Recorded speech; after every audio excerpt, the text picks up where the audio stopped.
Jonesy, back in the same room again tonight. Same room. Mark Jones, Managing Director of Your Digital Solution with Blake Bath. From Real Bytes, National Operations Manager for IT. Beautiful. What's on your mind, Blake? Can automation save you time? Friend or foe? That's what we need to talk about today. Well, the answer better be yes. You'd think so, but I'm in this negative thing about automation. I'll let you be positive over there and I'll take the devil's advocate on this side. Well, I will say that it helps you get more done, but I think we've all seen, I'm coming at the automation for pumping stuff out, producing creative assets. Scheduling. Very quick, yeah. Scheduling's very good, automation back of house systems. I do this thing and it triggers off a range of notifications and messages, What did I get delivered that day? I got some supplements. They turned up. I got 4 text messages about these supplements coming from DHL. The other thing worse than those text messages, the bloody one for the election just gone. Oh, you know what? That's automation in a bad way. Well, see? I actually just pulled out of Meta ads. There's quite a nice little segue.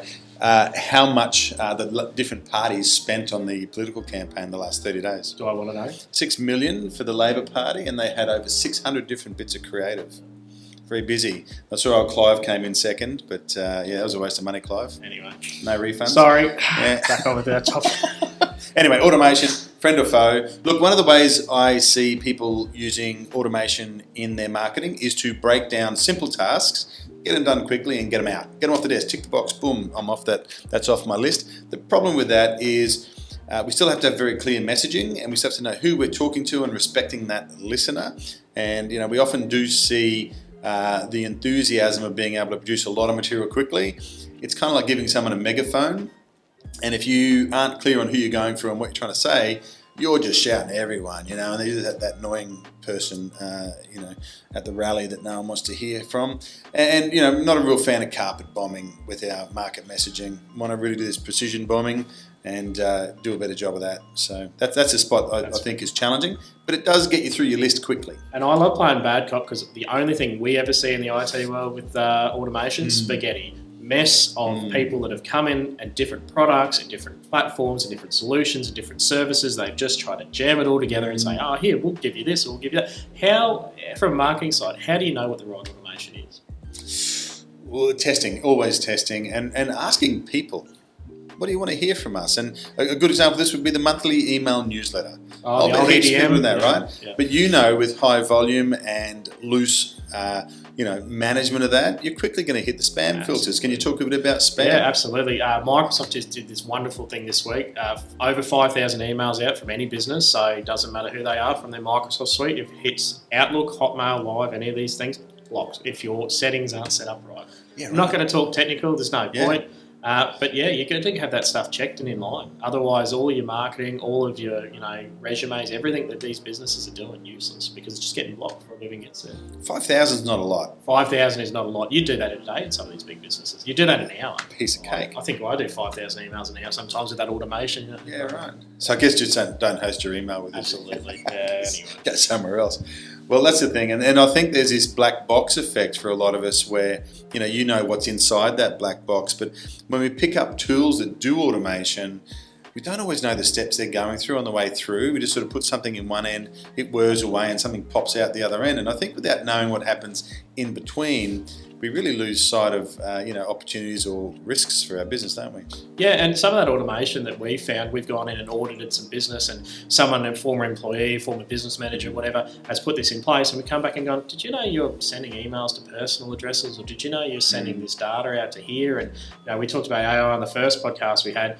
Like, did you know you're putting this contractual documents into AI? Oh no, we didn't, because no one vets the automation that looks at it. So. How would you audit that? How would you know where everything's going? There is no easy way, and this is why I'm in the bad camp about automation. There's no easy way to just go in and check it. You actually have to step back, look at what you're putting in and looking what's coming out, and go and open these programs up. Microsoft's got a few tools in their security suite that we can really knuckle down in some of that nuts and bolts, but at the end of the day, it's a manual process. So you want to get off on the best foot first and set this automation up in a sustainable way, documented so you know what's going on.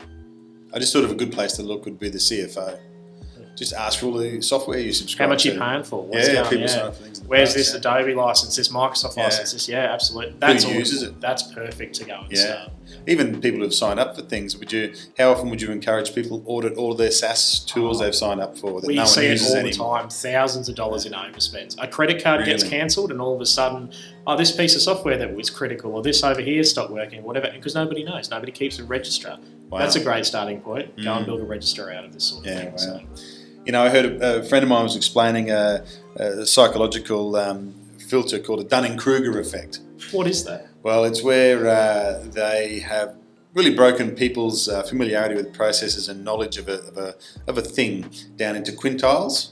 And the people who are in the lowest 2 quintiles, so from 0 to 40% of the population on a certain thing, they actually think they have this, this sort of beginner's kind of overconfidence when they start learning something, and they think they're a level up than they are. Smarter than the average They dog. think they're smart and they're going pretty well. The people in the uppermost quintile, so the top 20% of people who are doing a certain thing with mastery, actually think they're a rung down because they realise how much there is to know and how Still hard it keep is. going and learning. Yeah, much more to learn, and they sort of lack that little bit of confidence. What I think AI and other tools and automation do is actually make a lot more of the 40% and under think they're a couple of rungs higher than they are. And it gives this real dangerous overconfidence. And the thing that we'd probably encourage in any of this with the automation and with working with AI and these tools that can amplify and accelerate effort really quickly, just as we might imagine they take us in the right direction faster, they do the opposite just as easily. And no one knows that it's actually gone off the rails. So making sure there's someone in that corner that can help really helps keep it on track. And in our world, AI has been around for everybody thinks AI is this big new thing we've got to keep up with, we've got to keep on top of. Yeah. AI has been around since I was a pup with a Telstra Delta number back when I was an apprentice in a pipe. Yeah. It's machine learning. It's taking A from A and putting it into B. It's that there's nothing complicated with AI, and it's really easy to learn. And like anybody, I recommend jump on YouTube, Google Microsoft Copilot basics, ChatGPT basics. Go and just have a 5-minute watch at some of these wonderful videos that exist and learn, because there's nothing complicated in there, and then you start using it. What are some of the things that office professionals might really find of value that they could automate, sort of just the 2 or 3 time killers that a little automation might help? I think the biggest one for them is always going to be email. I can just imagine how much email and phone calls and cannon fodder of notes that they have to take over and over and over again. Notable is a great one to take some quick notes. It summarises everything and sends it out. We've implemented. Is that in a meeting? That's in a meeting, or that's even while you're on the phone, jot it into your Notable. Microsoft Copilot, I keep coming back to this over and over again. We use it now in our 9 a.m. morning stand-up with our big MSP team, 25 people in the room. That's pretty important. Copilot goes through and I'll say, this is what I want done for the week. And it'll list the action items. It'd be great in boards. We'd love it to take some board meeting minutes and stuff like that and really help these professionals do better with their time. Do you think it'd be pretty easy to pull together a list of prompts that would help the notes be put together for the context of a board, the context of a management meeting, the context for a toolbox talk, for I example? absolutely think so. I think there's some really easy prompts you could use, like inflect like this. We are these people. This is what we are doing. You have to tell it what you want out. I think it still doesn't take away the human factor, though. So I've seen some miserable board meeting minutes come back out of some of these AI tools because it doesn't understand. It still can't comprehend. It can just do as it's told. Yeah. So. Yeah, I have one of our colleagues, Jodie, who'll be joining in some of the future episodes. She talks to chat as chat. Just says, "Hey, chat, can you do blah blah blah?" And it's quite interesting that that tone you adopt is almost what you get back as well. Yeah, be a bit friendly, be a bit. I've seen some people use it very forcibly. Give me the direct answer from this. Give me this, and that's the thing. Are you treating it like a child or an adult? And that'll give you different inflections and data straight back out too. One of the best tips I've had was after you've given instructions, the last little line is, "And tell me what else you would need to know to do this job better and more completely." Yep. So you can ask it to ask you what else it needs to round it out. Okay, so for the layman people at home, what makes good automation? Where do you start? What is it? What does it look like? For me, there's a couple of things. One is we're trying to automate typically to get time back. That's what automation by its nature is typically doing, or make sure we haven't missed things. But let's say it's about getting time back. So a great place to start is, where do I spend most of my time?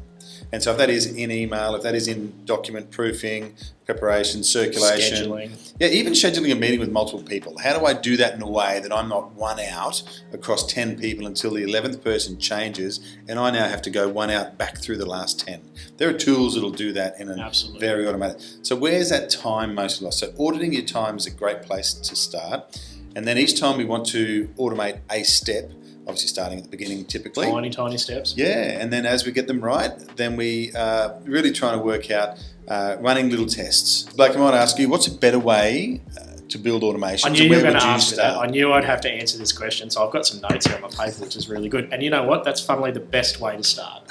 Map it out on a piece of paper. Map it out as an idea. Start small, one tool. Write it, draw it. Think about what you're trying to do. Don't go into this, airy fairy land of big picture. You need to get your IT to review it. We have so many things come across my desk of, we just bought this great piece of software. We've done this and we've done this and we've done this. You can't use that, sorry. Yeah. And it's tears, real tears. It hurts. Then we build it, test it, fix it, maintain it.